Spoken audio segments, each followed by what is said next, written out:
আমি 5টা ডিম ফাটিয়ে নিয়েছি। এবার একটু নুন দিয়ে দিলাম, এবার একটু ফাটিয়ে নিচ্ছি এটা দিয়ে ভালো করে। আমি একটা ডিম ভাপার ভিডিও করব, তাই ডিমটাকে ফাটিয়ে নিচ্ছি। 5টা ডিম নিয়েছি এখানে।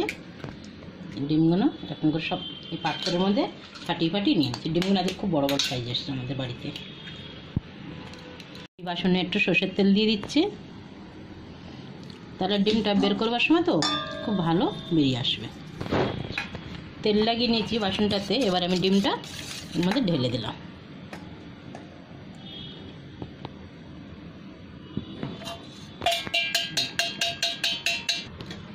এবার আমি ডিমের বাসনটা বসিয়ে দিলাম।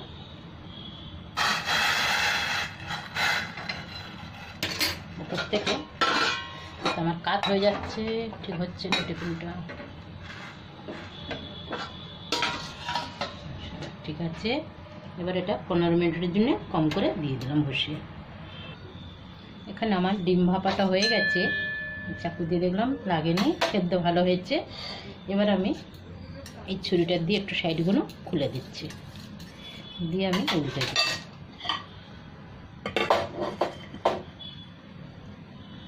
ঠান্ডা হয়ে গেছে পুরো।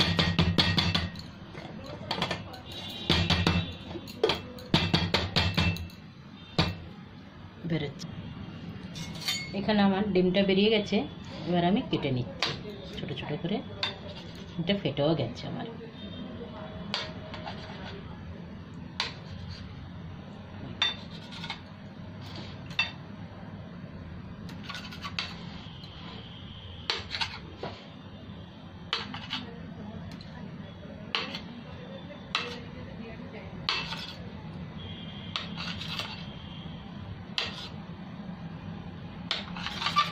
এখানে আমার কাটা হয়ে গেছে ডিমগুলো।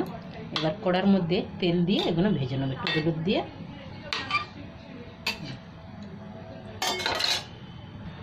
কড়াইয়ে আমি সাদা তেল দিয়েছি, গ্যাসটা কমিয়ে দিলাম, তেলটা খুব গরম হয়েছে। এবার আমি ডিমগুলো নুন আর একটু লঙ্কা মেখে নিয়েছি, কাশ্মীরি লঙ্কাটা হালকা করে ভেজে নেব।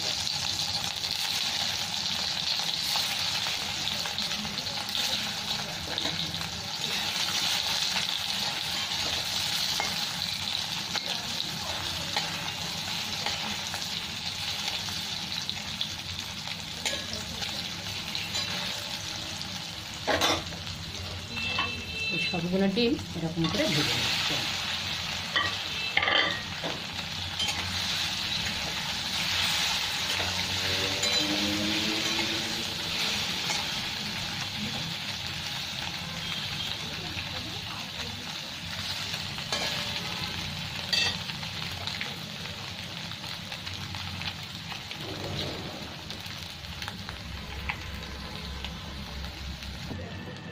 এখানে আমার ডিমটা ভাজা হয়ে গেছে। এবার আমি উঠিয়ে নিচ্ছি।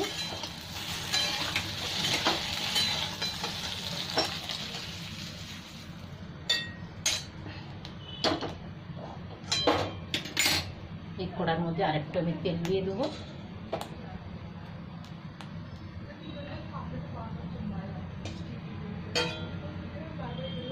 তেলের মধ্যে দিয়ে দিচ্ছি 2 টুকরো তেজপাতা, 2 টুকরো ডালচিনি, একটা ইলাইচি ফাটিয়ে দিয়ে দিলাম, একটু গোটা জিরে,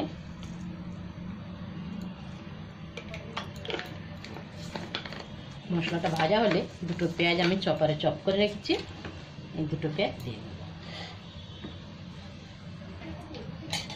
এখানে মশলাটা আমার ভালো ভাজা হয়ে গেছে। এবার আমি 2টো পেঁয়াজ দিয়ে দিলাম, চপারে চপ করে রেখেছিলাম, দিয়ে দিলাম।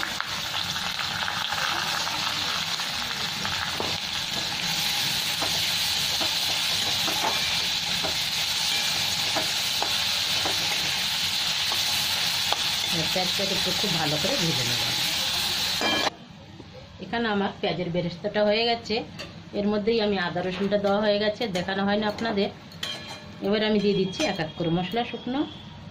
এখানে জিরে পাউডার, এটা হচ্ছে ধনে পাউডার 1 চামচ, অল্প একটু নুন দিয়ে দিলাম, একটু কাশ্মীরি লঙ্কার গুঁড়ো 1 চামচ পুরো ভরে দিলাম। এখানে দিয়ে দিলাম হলুদ,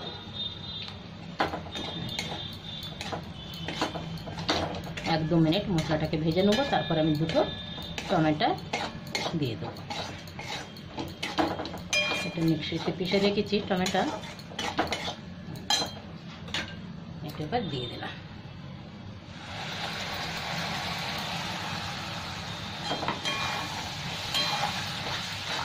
মশলার সাথে খুব ভালো করে ভেজে নেবো যাতে তেলটা ছেড়ে দেয়।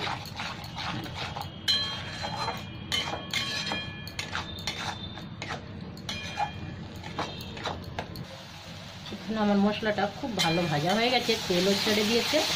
এবার আমি দিয়ে দিচ্ছি গরম মশলা পাউডারটা।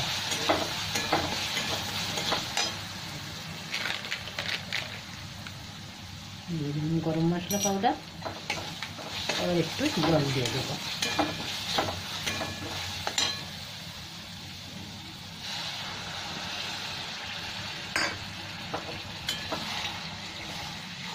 এই ঝোলটা ফুটে গেলেই আমি সব ডিমগুলো তুলে দেবো।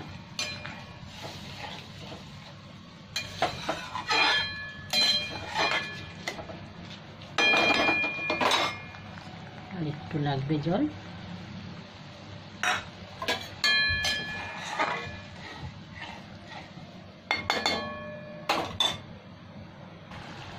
এখানে আমার ঝোলটা ভালো ফুটে গেছে, এবার দিয়ে দিলাম ডিমগুলো।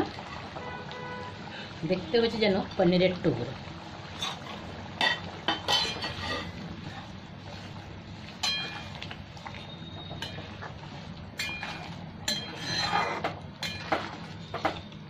তাহলে 1-2 মিনিট ফুটিয়ে নেবো, নিলে হয়ে যাবে আমার মশলা ডিম।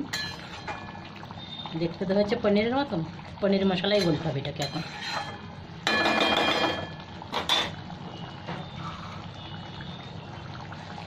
এখানে আমার তরকারিটা হয়ে গেছে, গ্যাসটা বন্ধ করলাম, রান্না শেষ আমার।